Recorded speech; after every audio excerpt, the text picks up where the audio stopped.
Halo netizen, kali ini kita ada Honda CR-V facelift.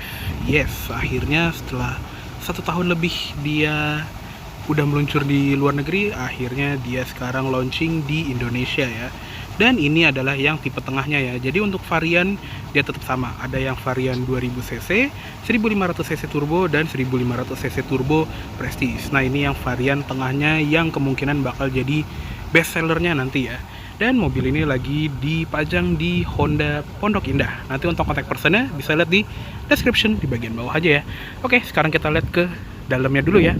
Untuk kunci yang varian 15 turbo ini dia sudah smart key juga ya, ada tombol lock dan unlocknya. Dan yang spesialnya untuk yang tipe prestige dia lebih canggih karena dia punya remote engine start sekarang, yang pertama juga untuk sebuah CR-V, dan bisa buka bagasi secara elektrik. Cuma untuk yang tipe tengah ini dia sudah punya smart key dan smart entry ya. Cukup sentuh handle bagian dalam untuk membuka pintu, dan kalau kita buka pintu dia spionnya akan terbuka secara otomatis juga. Dan untuk kuncinya bisa tekan alur yang ada di bagian belakang handle sini. Tap sekali untuk kunci dan tap lagi yang kedua kalinya untuk melipat spionnya. Oke, yuk langsung kita masuk aja. Nah untuk di bagian interior, untuk tipe tengah ini juga dia udah lumayan ya, udah dapat jok kulit dan pengaturan jok pengemudi yang sudah elektrik. Jadi udah lengkap banget nih, bisa naik turun. Bagian depannya juga bisa diangkat, bisa maju mundur, recline, dan ada lumbar support 4 arah. Dan yang hebatnya juga sekarang di semua varian airbagnya sudah 6 titik. Jadi dari tipe yang 2000 sampai yang prestige itu udah lengkap semua airbagnya. Oke, sekarang kita masuk ke dalam, dan karena tadi udah smart key cukup kita injek rem dan tekan start stop engine button di sebelah kanan sini untuk menyalakan mesinnya. Oke, halus banget ya. Oke, yuk langsung kita tutup. Dan surprisingly di bagian pintu ya, dia tuh sedikit lebih berat dibandingin yang versi pre-facelift. Padahal kalau diketok bodi luarnya, ketebalannya tuh mirip-mirip. Jadi kayaknya udah ditambahin peredam nih di bagian dalam door trimnya. Jadi gak cuma nambah fitur aja ya ternyata. Dan kita mulai dari setir ya, seperti biasa. Untuk setir yang di varian 1500 turbo ini dia udah dilapis kulit. Pengaturannya juga lengkap ya, bisa tilt dan teleskopik. Serta di bagian sebelah kiri sini juga ada tombol-tombol baru buat pengaturan MID dan volume audionya juga sekarang pindah ke sini. Ada angka tutup telepon dan voice command. Di tengah ada klakson dan airbag. Dan di sebelah kanan ada cruise control juga. Di belakang setir ada pedal shift untuk menaikkan dan menurunkan gigi.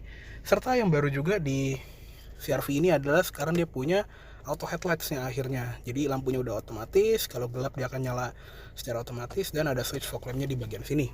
Di belakang setir sebelah kiri juga akhirnya sekarang dia juga punya wiper otomatis yang di sini bisa diatur nih sensitivitasnya, sama ada pengaturan wiper belakang. Jadi sekarang fiturnya udah nggak kalah sama Civic yang lebih murah ya. Dan yang baru juga adalah di bagian instrument cluster yang sekarang udah LCD display kayak CR-V versi global. Akhirnya ya dia masuk juga nih speedometer yang canggih ini. Jadi untuk informasi basicnya dia tetap sama. Ada temperatur mesin dan fuel gauge di sebelah kanan. Terus ada temperatur udara luar, odometer. Ini saking barunya, baru 7 km. Sama ada jam digital. Di bagian atas ada tachometer, speedometer digital, dan ada indikator gigi. Di bagian sini ada indikator kayak fuel low atau message yang lain, pesan-pesan yang lain. Dan ini informasi itu lengkap banget, kayak konsumsi BBM-nya sekarang udah lebih detail, ada waktu berkendara, dan dia juga punya driver attention alert ya. Jadi kalau udah kelamaan nyetir dia akan mengingatkan kita untuk istirahat. Di sini ada kayak service pages gitu, jadi dia kayak ada pengingat service, dan ada sambungan radio sama audionya itu bisa dipantau dari head unit sama speedometer sini ya. Sambungan telepon juga bisa dilihat, dan di sini untuk menu yang kosong, biar kalau kita lebih suka tampilan yang lebih sepi itu bisa ada menunya sendiri gitu ya. Lanjut ke sebelah kanan sini ada ventilasi AC yang bisa dibuka tutup. Ada wood panel di bagian bawah sini, dan tadi ada start stop engine button. Ada tombol untuk mematikan VSA, Vehicle Stability Assist, dan di bagian bawah sini ada tempat penyimpanan. Untuk di pedal dia masih model gantung, dan sebelah kirinya juga ada footrest yang sangat nyaman. Di bagian sini ada tuas pembuka tangki dan kap. Untuk door trim khasnya CR-V generasi ini juga dia soft touch-nya banyak ya. Di bagian sini ada, di atas ada, dan ada wood panel yang motifnya tuh doff, jadi kelihatan kayak kayu asli padahal dia kan cuma plastik ya. Ada handle pintu warna silver, dan untuk pengaturan spion ada di sini, bisa dilipat secara elektrik. Ada central lock, window lock, dan auto up down power window di sisi pengemudi aja. Di bagian bawah ada door pocket yang lumayan gede, ada tweeter dan ada speaker. Di bagian sini juga ada simbol untuk SRS curtain airbags, dan ada sun visor pengemudi yang ada cerminnya walaupun belum ada lampu. Ada grab handle, seatbelt bisa diatur naik turunnya. Terus untuk spion tengah dia masih manual dimming, dan untuk di bagian sini tuh ada lampu-lampu kabin yang sudah LED ya, sama lampu bacanya juga LED. Ada tempat naruh kacamata.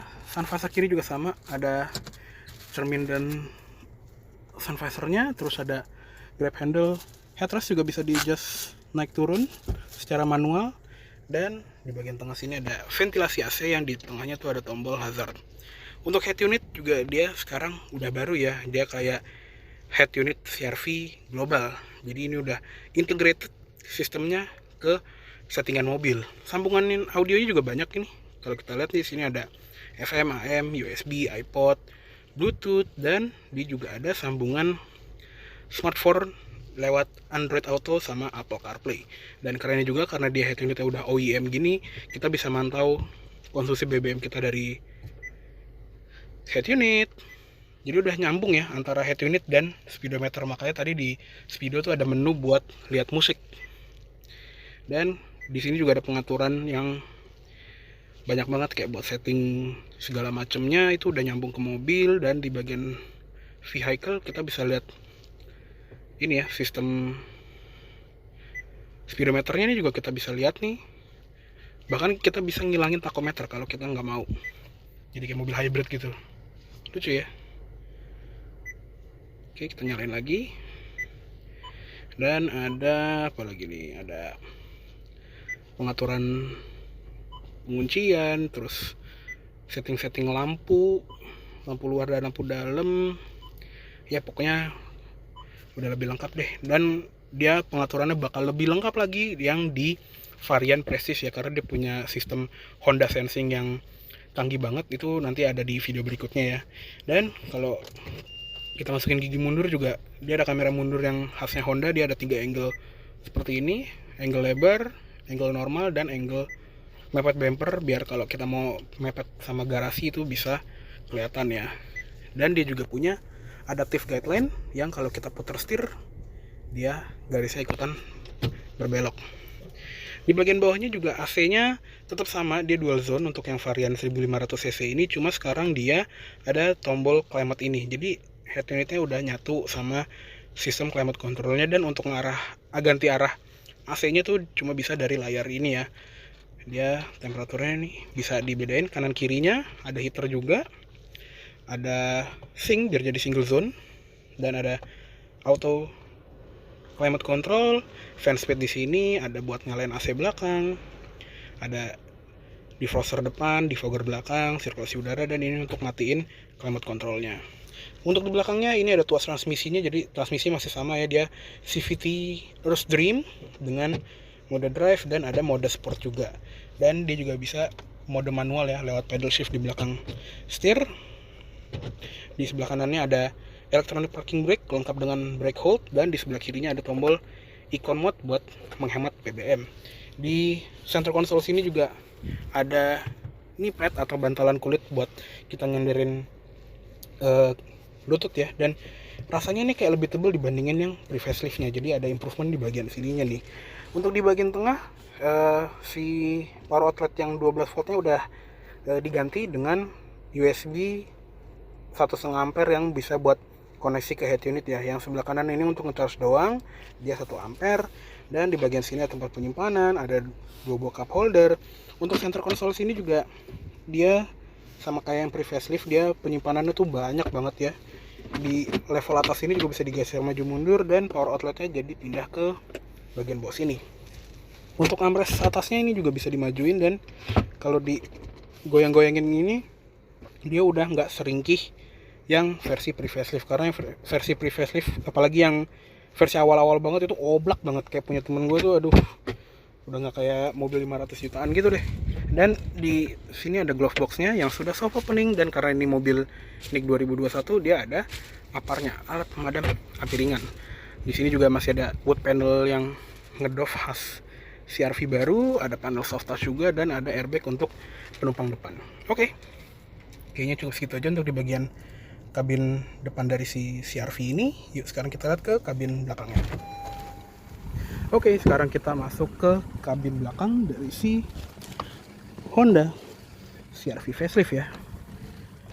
Nah, untuk di belakang sini ini adalah posisi berkendara gue ya. Gue tinggi 170 cm, dan kalau ini di posisi yang paling mundur, ini masih ada 5 jari ya. Jadi ini cukup lega, dan ini agak sedikit gue rebahin sih emang. Jadi harusnya ini bisa hampir 1 jengkal kalau tadi gue ngetes yang di tipe Prestige ya. Dan ada seat back pocket juga di belakang jok depan, dan dia juga ada ventilasi AC ini nih untuk mendinginkan kabin belakang. Cuma yang ini itu dia masih ngikut AC depan.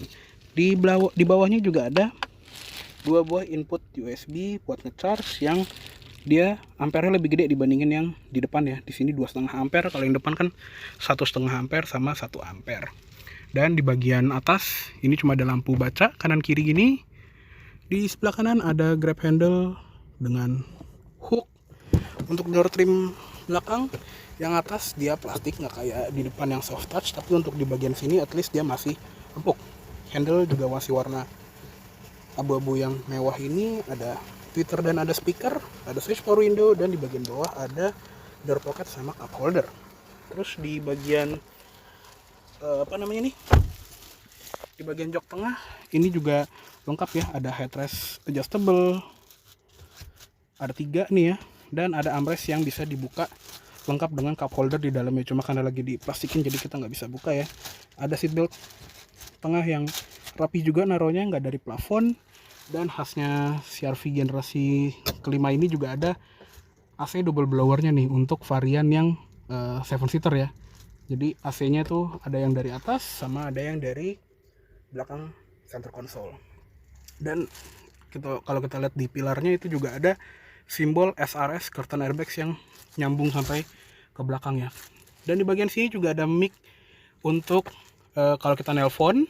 Sama di CR-V yang terbaru ini, apalagi dengan head unit yang OEM tadi, dia juga udah punya fitur active noise cancellation. Jadi dia bisa ngerekam suara ambient dari luar, kayak suara ban, suara angin, dan kayak dilawan gitu ya, pakai frekuensi tertentu biar di kabin itu rasanya lebih kedap dibandingin yang pre-facelift. Jadi canggih juga ya improvement yang ada di facelift ini.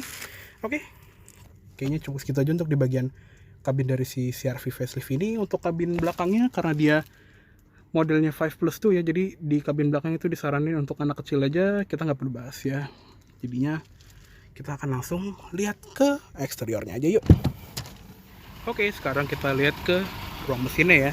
Dan untuk mesin sih dia masih sama seperti yang versi pre-facelift, yaitu mesin 1500 cc 4 silinder turbo dengan teknologi Earth Dream Technology, VTEC turbo juga. Tenaganya dia 190 PS dan torsinya 240 Nm.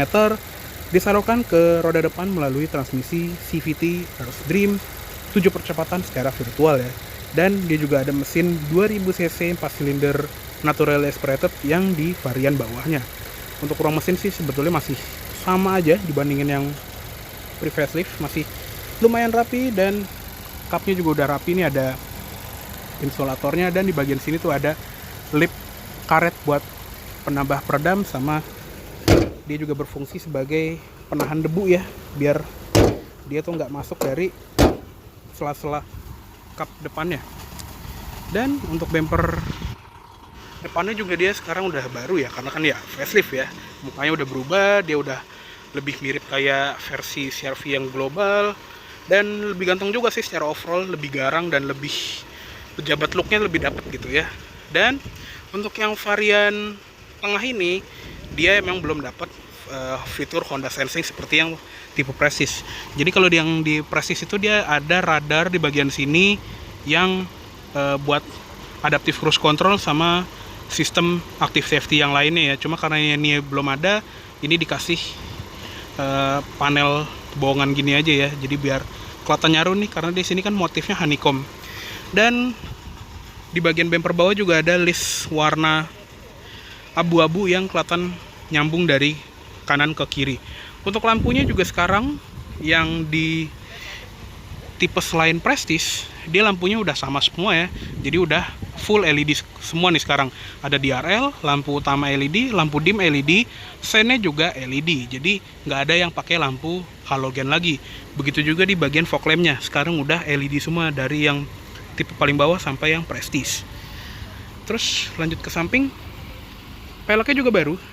Untuk yang varian 1500 cc ini, jadi di tipe tengah sama yang tipe Prestige juga sekarang peleknya seperti ini, kayak kelopak bunga gitu ya. Dan ukurannya juga sama, dia pakai ban Dunlop SP Sport Max ukuran 235 60R18.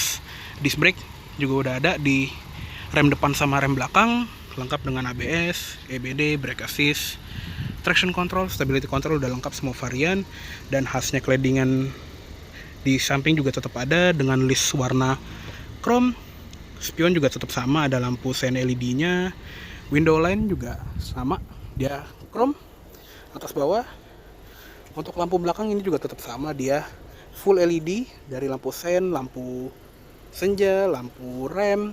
Tapi emang lampu mundurnya tetap halogen ya, gampang bisa diganti lah ya. Terus di bagian atas ini juga ada garnish chrome, ada wiper lengkap dengan defogger belakang, sama ada spoiler dengan high mount stop lamp. Di atas juga ada antena shark fin. Di belakang emblemnya cuma emblem CR-V sama emblem VTEC Turbo. Kalau yang Prestige di sini ada emblem Prestige di atasnya. Di bumper bawah juga baru ini ya, yang facelift ini sedikit lebih rame dengan list warna abu-abu gini. Dan di bagian bawah juga ada dual exhaust ya untuk yang mesin 1500 cc. Di bagian situ juga ada kamera mundurnya tuh. Untuk bagasi selain tipe Prestige dia belum elektrik ya. Nah, untuk yang varian 1500 cc ini dia punya jok baris ketiga yang ini lagi dilipat ya, tapi emang dia ukurannya lebih kecil dibandingin jok depannya, jadi disarankan untuk anak kecil atau orang yang di bawah 160 cm tingginya. Di kabin belakang sini juga dapat cup holder yang bisa dilipat seperti ini. Udah dapat seat belt juga, ada lampu bagasi, dan di bagian sini tuh ada lantai yang ini tuh bisa dikatasin gini. Nah, jadi kalau kita mau ngelipet barang, kita lipat jok belakangnya semua tuh, lantainya rata dari belakang sampai ke tengah ya. Sama di bagian sini juga ada tempat untuk naruh toolkit dan ban serep. Jadi lantainya pinter banget ya, khas Honda ya, dia praktis banget. Dan yuk sekarang kita tutup aja. Lampu plat nomor juga udah LED. Oke deh, kayaknya cukup segitu aja untuk review dari Honda CR-V facelift tahun 2021 kali ini. Mohon maaf apabila ada salah kata-kata atau dalam penyampaian review. Dan tadi ya, untuk kontak person dari Honda Pondok Indah ini bisa lihat di description yang ada di bagian bawah. Oke deh, terima kasih banyak telah menonton. Sampai jumpa di video selanjutnya.